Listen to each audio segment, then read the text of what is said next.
आशा करता हूँ कि आप सब लोग बहुत अच्छे होंगे। आप देख रहे हैं बेजिन गुजराती चैनल को, तो चलिए शुरू करते हैं। तो दोस्तों, मैंने देखा है पिछले अनबॉक्सिंग वीडियो में अच्छे अच्छे व्यूज़ आ रहे हैं और उसके साथ साथ आप कमेंट भी कर रहे हैं, तो आपका तहे दिल से शुक्रिया अदा मैं करना चाहूँगा। तो दोस्तों, आज का ये वीडियो थोड़ा लंबा होने वाला है, क्योंकि पिछले कई दशकों से यह मामला गर्मा गर्मी में रहा है। और क्या होता है कि बीच बीच में शांत हो जाता है, लेकिन फिर से वो गर्मा गर्मी में उठ जाता है। तो कैसा टॉपिक है कि एक तो है, एक तरफ है रशिया, दूसरी तरफ है अमेरिका, और पाकिस्तान, अफ़गानिस्तान, इन सब में आखिर माजरा क्या है, इन सब चीज़ों को आज हम कवर करने वाले हैं। तो आप लोग शांति से सुनिएगा, क्योंकि इस टॉपिक में मज़ा बहुत आने वाला है। तो चलिए शुरू करते हैं। तो आपको तो पता ही होगा कि कुछ दिन पहले जो रसिया के जो विदेश मंत्री है, उसको अगर बोले तो फॉरेन मिनिस्टर, कि वो भारत की मुलाकात पर आए थे। और जो भी कुछ बातचीत हुई है वो तो मुझे नहीं मालूम, लेकिन भारत का दौरा ख़त्म होते ही वो पाकिस्तान गए।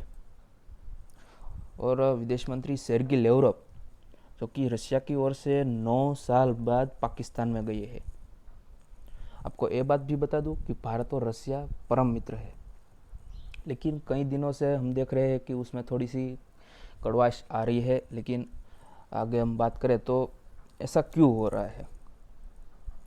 तो अफ़गानिस्तान में अमेरिका का कब्ज़ा धीरे धीरे कम हो रहा है, क्योंकि कुछ दिन पहले अनाउंस कर दिया था कि डोनाल्ड ट्रंप, हालांकि डोनाल्ड ट्रंप जब थे उसी ने अनाउंस किया था, लेकिन वो हम बाद में कवर करेंगे।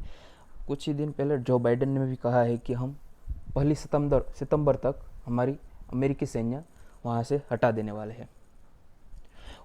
उस बीच क्या होता है कि भारत पाकिस्तान को आतंकी राष्ट्र मान रहा है, और जब भी यूएन में बैठक होती है तब भारत अमूमन बोलता ही है कि पाकिस्तान एक आतंकी राष्ट्र है, लेकिन ऐसे पुख्ता सबूत नहीं मिल रहे हैं। इसी के कारण कभी कभी पाकिस्तान के बीच और जो यूएन में जो समझौता होता है कहीं कहीं चूक जाता है।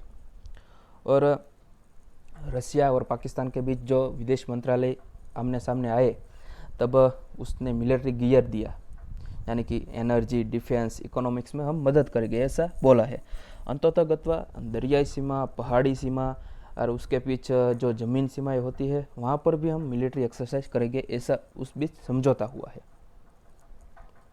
और पाकिस्तान ऐसा बोल रहा है कि हम रशिया के साथ मिलकर शांति, सलामती और सारी दुनिया में वसुधैव कुटुंबकम की भावना हम डेवलप करने वाले हैं।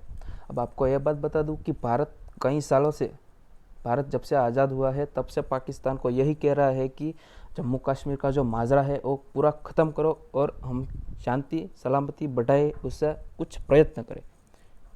लेकिन अब दूसरा दूसरा आकर कह रहा है कि हम उसके साथ ऐसा ऐसा करेंगे। तो पाकिस्तान ग्लोबल मीडिया में ये सब कह रहा है कि हम रशिया के साथ मिलकर शांति सलामती की स्थापना करेंगे। तो दोस्तों, ऐसा कुछ है, पता नहीं उसका दिमाग कहाँ कहाँ से चलने चला जाता है, लेकिन जैसा भी है हम आगे देखते हैं। तो इन सब का कारण क्या है, रशिया क्यों पाकिस्तान के साथ अपनी मित्रता का हाथ बढ़ा रही है, पहले क्यों नहीं ऐसा कर रहा था। तब 1971 में भारत पाकिस्तान के बीच जो युद्ध हुआ था, हालांकि बांग्लादेश की जो स्थापना हुई वो सब आप जानते होंगे कि उस तरफ से अमेरिका ने पाकिस्तान को मदद भेजी और इस तरफ से भारत ने तुरंत ही रशिया को बोल दिया कि हमारी मदद करने आओ। तो उसकी भिड़ंत होने ही वाली थी, लेकिन रशिया तो उस समय पावरफुल था और अमेरिका की छक्के छूट गए और वो पीछे चला गए। और पाकिस्तान की तो बुरी हार हुई थी, 93,000 सैनिकों को ऐसे ही बिठा दिया था। और उस समय उसने Guinness book of world record Sarja था कि बिना लड़े पूरे 93,000 सैनिकों को बिठा दिया। अब आगे बात करते हैं। तो जब एक इस 19 का एरा ऐसा था कि अफ़गानिस्तान में रशिया छेड़छाड़ करने लगा, यानी कि यहाँ वहाँ दंगे करवाने लगा। और उसी बीच वहाँ पर अफ़गानिस्तान में सिविल वॉर होने लगा, यानी कि आंतरिक गृह युद्ध बोले तो भी अच्छा रहेगा। और तालिबान और अफ़गानिस्तान हालांकि तालिबान वहाँ का एक लोकल ग्रुप ही है कि जो आतंकी तैयार करता है, और अफगानिस्तान यानी कि सरकार, उसकी सरकार और उसके जो आम नागरिक है उसकी बात कर रहा हूँ मैं, उसके बीच तकराहट होने लगी। और आगे आगे हम बात करें तो अफगानिस्तान को उस वक्त पाकिस्तान, यूएई और सऊदी अरबिया सपोर्ट कर रहे थे, अफगानिस्तान सरकार को, नहीं कि तालिबान को, क्योंकि आतंकी जैसा कुछ उस समय पाकिस्तान में था नहीं कि वो ऐसा कुछ कर सके कि तालिबान को डायरेक्ट सपोर्ट कर सके। और उसके बाद दोस्तों आप सबको तो मालूम ही है कि 9/11 होता है कि यूएसए में जो ट्विन टावर है उस पर ओसामा बिन लादेन यानी कि अलकायदा के ग्रुप के सदस्य ने वहाँ पर हमला किया, और एग्जैक्ट फिगर तो नहीं मालूम, लेकिन 3,000 के ज़्यादा नागरिक की हत्या हो गई थी, ऐसे ही मान लो कुछ। और जांच के दौरान मालूम पड़ा कि अलकायदा को तालिबान अपने देश में रख रहा है, यानी कि वहाँ पर उसने शरण दे रखी है। यानी कि मान लो कि मैं आतंकी हूँ और मेरा मित्र है वो भी दूसरा ग्रुप चला रहा है, वो भी आतंकी है, और मैं अपने घर में उसको शरण दूँ, किसी को क्या दिक्कत, कुछ किसी को कुछ मालूम भी नहीं पड़ेगा। ऐसा यहाँ पर हुआ था कि अफ़गानिस्तान का ग्रुप है अलकायदा और पाकिस्तान का सॉरी तालिबान है अफ़गानिस्तान का ग्रुप, और दोनों के बीच सुलह होता है, वो एक दूसरे की रक्षा करते हैं। उसी बीच अफ़गानिस्तान में अमेरिकी सेना घुसी, और उस समय के जो क्या बोले उसको, सरकार, कारजाई सरकार बोला जाता था, कि जो अमेरिका के अंकुश में रहती थी और कार्य करती थी। अब एक उदाहरण के रूप में आपको दिखा दूँ कि हमारे मोदी साहब पीएम हैं इस देश के, तो वो गुजरात से है, इसलिए गुजरात में ऐसा ही होगा कि वो चाह रहे हैं, मुख्यमंत्री है लेकिन क्या है, कठपुतली होगा, विजय रूपानी पीएम मोदी की कठपुतली के समान। उसी तरह यहाँ पर समझो, अमेरिका एक अफगानिस्तान एक कठपुतली है और अमेरिका उसे चला रहा है, यानी कि कारजाई सरकार का संगठन यानी कि गठन होता है। और 20 साल तक, आपको बता दूं 20 साल तक, यानी कि 2001 से लेकर आज दिन तक तालिबान और अमेरिका के बीच संघर्ष चला। और फिर हमारे गोलू मोलू साहब, यानी कि आप सब तो जानते होंगे, डोनाल्ड ट्रंप 29 फरवरी 2020 को आते हैं और उसने बोला कि हम अमेरिकी सेना और हमारे साथ की जो साथी राष्ट्र सेना है उसको हम अफगानिस्तान में से निकाल कर अपने अपने राष्ट्र को भेज देंगे। यानी कि सीधा तौर पर यही कहा कि अफगानिस्तान को उसी के हाल पर छोड़कर हम निकल जाएंगे। उस बीच तालिबान के जो लीडर है अब्दुल गनी बारदार और यूएसए के वती यानी कि अफगानिस्तान का जो राजदूत है ज़ायमे खलीजाद के बीच समझौता होता है कि अगर अमेरिकी सेना और उसके साथी मिस्टर की जो राष्ट्र सेना है वो चले जाए, फिर अफगानिस्तान और तालिबान के बीच ऐसा समझौता होगा कि लड़ाई झगड़े नहीं करेंगे, आंतरिक गृह युद्ध नहीं करेंगे, ऐसा सब कुछ तय होता है। लेकिन आप सब तो जानते हैं कि तालिबान ऐसे तो मानने वाला नहीं था, और अमेरिका और तालिबान के बीच जब क्या बोलते हैं उसको, युद्ध होता है, तब तालिबान छुप छुप के मारते हैं, जैसे शिवाजी महाराज ने गेरिला युद्ध टेक्निक, उसी तरह से। क्योंकि अमेरिकी सेना और उसके साथ जो मित्र राष्ट्र की सेना थी उसको ये मालूम ही नहीं था कि पहाड़ी पे से इस तरह से वार किया जाता था। वो तो सिर्फ लैंड पे ही खिलाने में राजी होते थे, यानी कि उसको ऐसा कुछ एक्सपीरियंस ही नहीं था कि वो पहाड़ों में से इस तरह से लड़ाई लड़ सके। और उसके बाद ऐसा होता है कि जब हम यहाँ से चले जाएंगे, यानी कि अमेरिकी सेना अफ़गानिस्तान में से निकल जाएगी, तो अमेरिकी सेना अमेरिका में रहेगी और उसके जो साथी मिस्टर है उसके सेना उसी देश में जाएगी। लेकिन तालिबान उसके पीछे वार नहीं करेगा, यानी कि युद्ध नहीं करेगा। अगर चला जाए तो चला जाए, लेकिन उसको अफ़गानिस्तान में शांति बनाकर रहना है, और उसके साथ साथ जो अमेरिका चला गया है उसको वहाँ पर कुछ दखलबाजी नहीं करनी है, ऐसा उसके बीच समझौता होता है। लेकिन समझौता तो समझौता ही होता है, क्योंकि आपको ये बात बता दूं कि तालिबान को पाकिस्तान का खुला समर्थन मिलता है।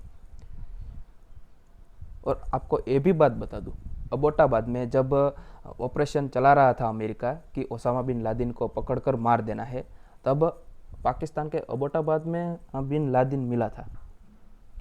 यानी कि ये तो साफ रूप से स्पष्ट हो गया कि तालिबान को पाकिस्तान सपोर्ट कर रहा है। अब उस बीच पाकिस्तान ये बोल रहा था कि हमें तो पता ही नहीं था कैसे हुआ, किस तरह है आया। अब मुझे एक बात बताओ दोस्तों, अब अगर किसी के घर में कोई अनजान लोग आ जाए तो क्या उसको पता नहीं चलेगा? और वो ऐसी वैसी हस्ती भी न हो तो उसकी बात करें। तो अमेरिका ऐसा बोल रहा है, सॉरी, पाकिस्तान ऐसा बोल रहा है कि हमें तो कुछ मालूम नहीं था कि किस तरह से यहाँ पर रह रहा था। अब कितना बड़ा बंगला था उसमें वो रह रहा था, तो ये तो गलत बात बोली ना उसने। लेकिन अब तालिबान अफगानिस्तान के बीच समझौता होता है, लेकिन क्या बोलूँ, पाकिस्तान और तालिबान अपने आप समझौता कर रहे हैं, उसके अफगानिस्तान सरकार का तो पत्ता ही काट दिया। यानी कि गवर्नमेंट का कुछ होना ना होना ऐसा सब कुछ होता था वहाँ पर। अगर मैं आपको बात करूँ कि मैं और मेरा दोस्त और उसका कोई दोस्त है, हमें आपस में सुलह करना है, तो उसमें से वो अपने आप सुलह कर रहे थे, मेरा तो कुछ बात ही नहीं होती है। तो उस तरह से ऐसा हुआ, पाकिस्तान और तालिबान अपने आप समझौता कर रहे थे, उसमें अफगानिस्तान की कुछ बात ही नहीं होती थी। लेकिन उसके बाद फिर 1 मई के दिन अमेरिका बोला कि हम हमारी सैन्य को वापस बुला रहे हैं, उसके बीच कुछ होने वाला अभी है नहीं। लेकिन अमेरिका को लगा कि तालिबान युद्ध विराम की तो जो कंडीशन हुई थी वो तो बिल्कुल नकार रहा है, क्योंकि जो युद्ध विराम की जो शर्तें रखी गई थी उसका सही ढंग से वो पालन ही नहीं कर रहे थे। और फिर लगा कि तालिबान अफगानिस्तान पर फिर से कब्जा कर लेगा और अमेरिका का वहाँ पर जो वर्चस्व है वो कम हो जाएगा, क्योंकि अफगानिस्तान की स्ट्रेटेजिक लोकेशन ऐसी है कि वो एक तो लैंडलॉक्ड कंट्री है। लैंडलॉक्ड कंट्री का मतलब है कि चारों तरफ ज़मीन सीमाएं लगती है, ना कि दरियाई सीमा। और फिर एक दिन लगेगा कि अफगानिस्तान में तालिबान का कब्ज़ा हो गया। और आपको ये बात बता दूं कि जो बाइडेन सरकार को भीति थी कि जो हम अगर अफगानिस्तान में से निकल गए तो हमारा जो मध्य एशिया यानी कि जो मिडल एशिया है वहाँ पर हमारा वर्चस्व कम हो जाएगा, क्योंकि 20 साल तक आपको बता दूँ 150 लाख करोड़ यानी कि बहुत बड़ा अमाउंट है वहाँ पर खर्चा हुआ, लेकिन कुछ मिला बिला कुछ नहीं। अगर ऐसे ही चला जाए, जो पावर वहाँ पर जो पावर की जो स्थापना हुई थी वो भी ख़त्म, और सब कुछ मिडल ईस्ट एशिया में सब कुछ ख़त्म हो जाने वाला था। इसलिए अमेरिका ऐसा तो छोड़ने वाला ही भी नहीं है। और उसके बाद अफगानिस्तान को अमेरिका को यह भय लगने लगा कि अगर हम चले जाएंगे तो ऐसा वैसा कुछ हो जाएगा। फिर अफगानिस्तान के जो राजदूत है जावेद अहमद, उसने भी अमेरिका के साथ सहमति जताई। लेकिन आपको ये बात बता दूं कि वो एक कह रहा है कि हम यानी कि अफगानिस्तान की सरकार सारे वर्ल्ड में इस्लामिक स्टेट की स्थापना करना चाहती है। अब ऐसा तो कोई बोल ही नहीं सकता, लेकिन ये तो बंदा बोल चुका। और उसके बाद तो क्या हुआ, पाकिस्तान के जो पूर्व राजदूत थे हसन हकानी, उसने भी इस डील को व्यर्थ बनाया, यानी कि ऐसा कुछ हो ही नहीं सकता। फिर तालिबान और अफगानिस्तान सरकार के बीच एक राजकीय उकेल लाने की स्पष्टता होती है, लेकिन उसका कोई ठोस वजह नहीं होती कि बातचीत के टेबल पर आए और बातचीत करे और सुलह करे। बस ऐसे ही हवा हवा में बात होती थी। फिर एक दिन अमेरिका के जो बाइडेन आए और उसने बोला कि हम इस पर पुनः विचारणा करेंगे। यानी कि ये स्पष्ट रूप से तय हो गया कि 1 सितंबर के दिन अमेरिकी सेना वहाँ से निकल जाएगी। उस बीच में रशिया कूद पड़ा।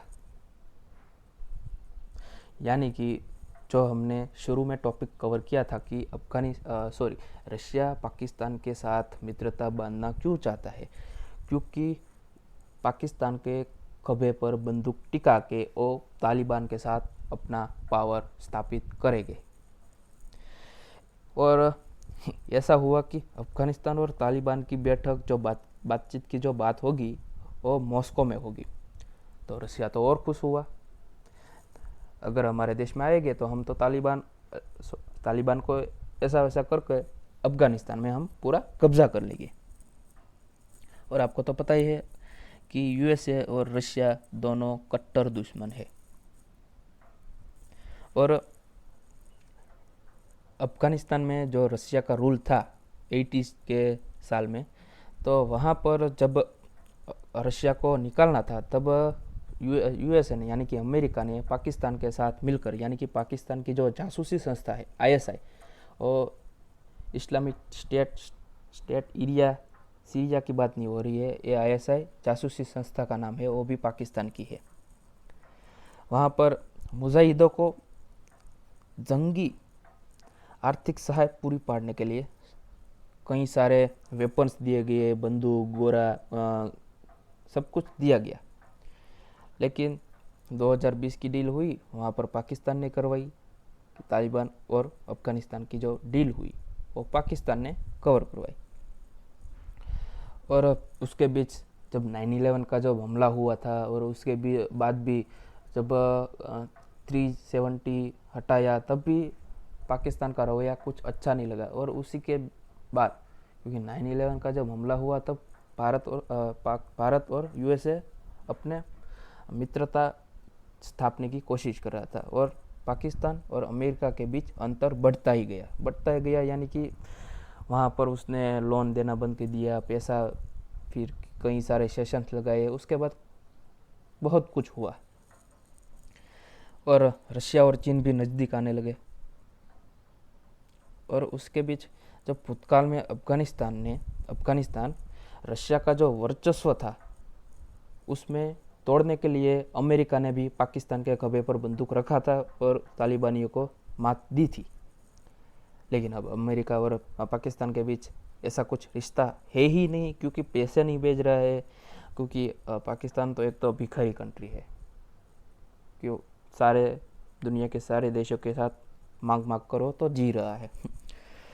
और उसके बाद आपको बता दूं कि जो ये माजरा है पूरा कि रशिया पाकिस्तान के साथ क्यों ऐसा कर रहा है, क्योंकि आपको मैंने पहले बताया कि अफ़गानिस्तान में जब रशिया की सरकार, यानी सरकार तो नहीं बोलते, उसका सैन्य कब्जा था, तब भी ऐसा हुआ था कि पाकिस्तान के खभे पर बंदूक टिका के वो अपना शासन करेंगे।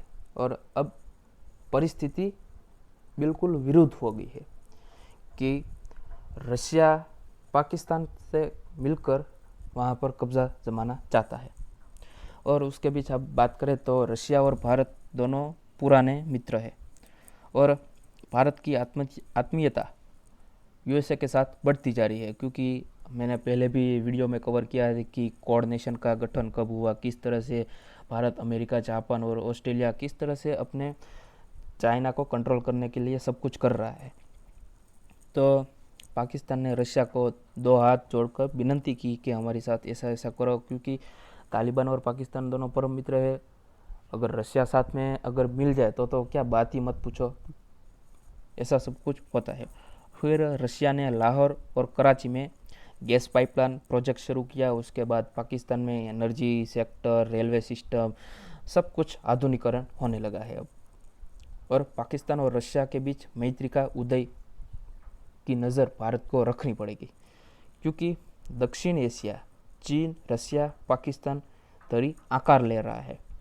अब इंटरनेशनल रिलेशन में ऐसा होना ज़रूरी भी है, क्योंकि एक ही राष्ट्र कई सालों तक दूसरे राष्ट्र तक मित्रता नहीं रख सकता। क्योंकि मैंने आपको पहले बताया था कि जब अफ़गानिस्तान में रशिया का वर्चस्व था तब अमेरिका ने पाकिस्तान के खभे पर बंदूक रखकर वहाँ पर सब कुछ करवाया अपने आप से, क्योंकि आईएसआई पाकिस्तान की जो जासूसी संस्था है उसके साथ मिलकर कई सारे समझौते किए। जबकि अमेरिका और पाकिस्तान में रिश्ते खराब होने शुरू हुए तब रशिया पाकिस्तान में मिलकर अफ़गानिस्तान में अपना वर्चस्व जमाना चाहता है।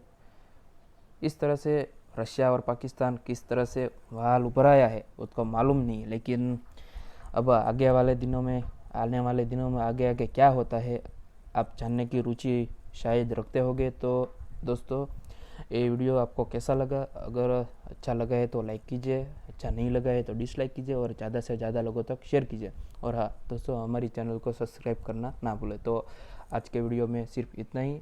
आपने समय दिया उसके लिए धन्यवाद। वंदे मातरम। जय हिंद।